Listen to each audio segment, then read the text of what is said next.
شبیر بھائی بات یہ ہے کہ جب پڑھنے والے کے اوپر درد اور کیفیت طاری ہوگی تو آٹومیٹکلی پبلک کے اوپر سننے والوں پہ بھی اثر ہوگا، اور جب ان پہ اثر ہوگا تو ایک کیفیت پیدا ہوگی دل کے اندر، پڑھنے والے کو زیادہ لطف آتا ہے. بالکل ٹھیک ہے، کالر کو بھی شامل کرتے ہیں، پھر شہباز بھائی سے بھی کچھ گفتگو کریں گے توبہ و استغفار کے حوالے سے. السلام علیکم. السلام علیکم. وعلیکم السلام. بھائی میں گجرات سے بات کر رہا ہوں، عاصم. جی میرے 2-3 سوال ہیں. ایک صورت دعائے قنوت پڑھ سکتے ہیں وطر میں؟ دعائے قنوت نہیں آتی صورت اخلاص. ٹھیک ہے، اور کیا پوچھنا چاہیں گے؟ اور ایک قبروں پر پھول ڈالنا جائز ہے؟ قبروں پر اگربتیاں لگانا. ٹھیک ہے، اور ایک یہ ہے کہ قرآن پاک پڑھتے ہیں اور کسی کی کمر ہو جائے یہاں، اس میں گناہ تو نہیں ہے، حرج تو نہیں ہے کوئی کسی کی؟ ٹھیک ہے. اور ایک یہ کہ اگر کوئی سیڑھیاں اتر رہا ہو یا چڑھ رہا ہو ٹھیک ہے تو قرآن پاک بند کرنا ٹھیک ہے؟ ٹھیک ہے، بہت شکریہ، آپ نے کال کی اور اس کے جوابات انشاءاللہ دیتے ہیں. اچھا شہباز بھائی یہ بتائیں کہ آپ کو کوئی ایسا تجربہ ہے کہ آپ نے کلام پڑھا ہو توبہ و استغفار سے متعلق اور لوگ دھاڑے مار مار کے رو رہے ہیں؟ مدینہ شریف میں ایک دفعہ ایسا ہوا تھا پروگرام، میں نے وہاں حمد پڑھی، اس کے بعد ناز شریف، تو ایک کیفیت عجیب سی تھی. میری اپنی بھی ایسی حالت ہو گئی، پورا ماحول بن گیا، یعنی کہ رو کے میری کیفیت ایسی ہوگی اور پبلک کی بھی، کہ ایک عجیب رنگ اور ایک عجیب کیف تھا کہ وہ منظر ابھی تک میں بھولا نہیں.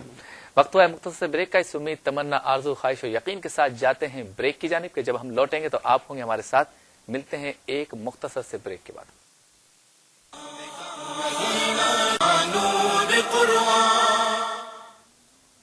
ویلکم بیک ناظرین، آپ دیکھ رہے ہیں پروگرام بزم افطار اور آج کا ہمارا موضوع ہے توبہ و استغفار.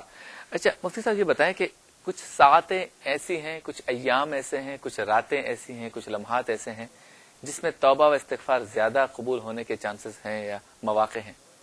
دیکھیں ویسے تو ہر گھڑی، ہر لمحہ جب بھی بندے کے دل میں جذبہ، اچھا سچا جذبہ پیدا ہو جائے اللہ کی طرف لوٹنے کا، تو اور اچھی امید ہے، یقین کامل ہے اللہ تعالیٰ کی ذات پہ، تو انشاءاللہ العزیز اللہ کی طرف سے وہی گھڑی اس کے لیے قبولیت کی ہے. صحیح. کیونکہ اس کے دل کے اندر جو توکل و یقین ہے تو اس پر دار و مدار ہے. اس کے علاوہ پھر بھی اللہ تبارک و تعالیٰ نے اپنے محبوب کریم صلی اللہ علیہ وسلم کی امت کے لیے بہت سارے ایسے اوقات، لمحات، ساعتیں، گھڑیاں رکھی ہیں کہ جن میں توبہ استغفار کی خاص مطلب کہ امید ہے، توقع زیادہ ہوتی ہے اس میں قبولیت کے حوالے سے. جیسے جمعۃ المبارک کے حوالے سے فرمایا گیا کہ تم وہ گھڑی کہ جس میں امید قبولیت ہے اس کو تم تلاش کرو عصر اور مغرب کے درمیان. ایک روایت میں فرمایا کہ جب خطیب خطبہ دے رہا ہوتا ہے وہاں سے لے کر جماعت یعنی جمعے کی نماز قائم ہونے تک تم اس گھڑی کو، ساعت قبولیت کو تلاش کرو. شب قدر ہے، اس کے اندر گھڑی ہے قبولیت کی، بہت سارے اس کے اندر تو لمحات ہیں، پوری رات ہی قبولیت کی، شب برات ہے. اس طرح اللہ تبارک و تعالیٰ کی جانب سے ایسے بہت سارے بابرکت لمحات آتے ہیں، بہت سارے بابرکت اوقات آتے ہیں. رات کے ایک آخری تہائی حصے میں آسمان دنیا پر اللہ تبارک و تعالیٰ اپنی رحمت کے ساتھ نزول اجلال فرماتا ہے، اس میں صدائیں آتی ہیں. تو یہ بہت سارے اوقات ہیں. بندے کو چاہیے کہ ان اوقات میں بھی، اس کے علاوہ بھی کامل یقین کے ساتھ اللہ تبارک و تعالیٰ کی طرف رجوع کرتا رہے. ٹھیک ہے، کالر کو شامل کرتے ہیں. السلام علیکم. السلام علیکم.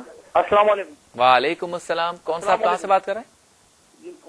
غلام معین الدین عرض کر رہا ہوں اجمیر شریف سے. واہ واہ، سبحان اللہ. بات کیجیے.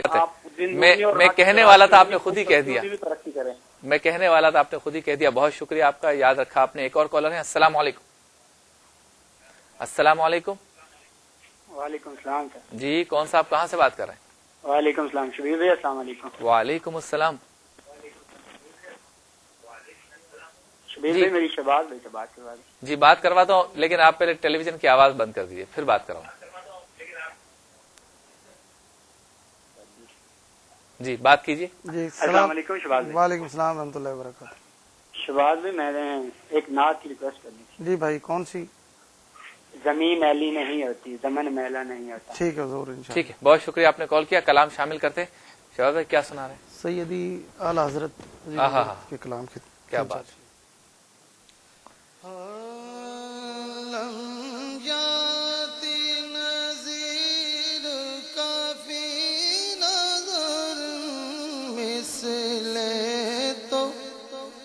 شد پیدا جانا جگ راج کو تاج تو رے تجھ کو شہ دو سرا جانا البحر والا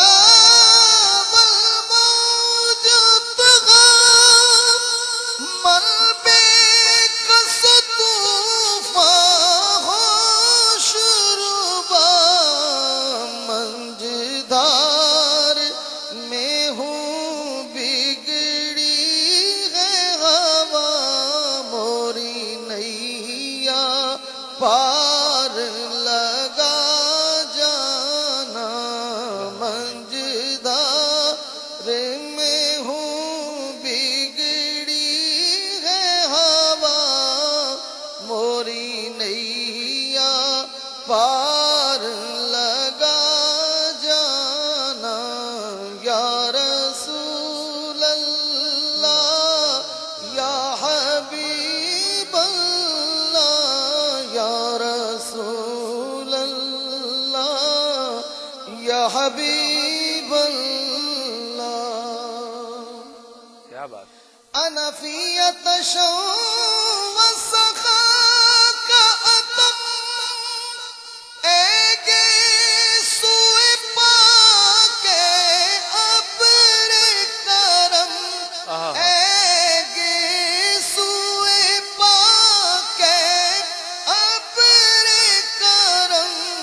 برسن ہارے رم جم برسن ہارے رم جم دو بوند ادھر بھی گرا جانا یا رسول اللہ یا حبیب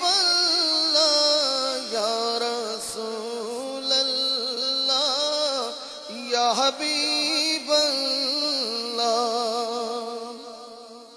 الروح فدا کا فزد حرکات یک شال دیگر برز اشکا یک شال دیگر برز اشکا موراتم من دھن سب پھونک دیا مورا تن من دھن سب پھونک دیا یہ جان بھی پیارے جلا جانا یا رسول اللہ نور قرآن خوش آمدید. آپ دیکھ رہے ہیں پروگرام بزم افطار شبیر ابو طالب کے ساتھ. مفتی صاحب سوالات کافی جمع ہو گئے, پھر توبہ و استغفار کی طرف آئیں گے. دیکھیں ایک ہمارے بھائی نے انڈیا سے کوشچن کیا تھا کہ اللہ کی ذات کے بارے میں لوگ کہتے ہیں کہ اللہ کی ذات ہر سمت ہے مشرق و مغرب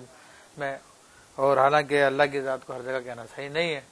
لیکن بات یہ کہ میں وضاحت کر دوں کہ ہمارے یہاں پہ جو محاورہ رائج ہے وہ یہ ہے کہ اللہ تعالیٰ ہر جگہ ہے. یہ نہیں ہے کہ اللہ کی ذات ہر جگہ ہے, کیونکہ اللہ تبارک و تعالیٰ کی ذات کو ہر جگہ کہنا جو ہے نا وہ کفر ہے.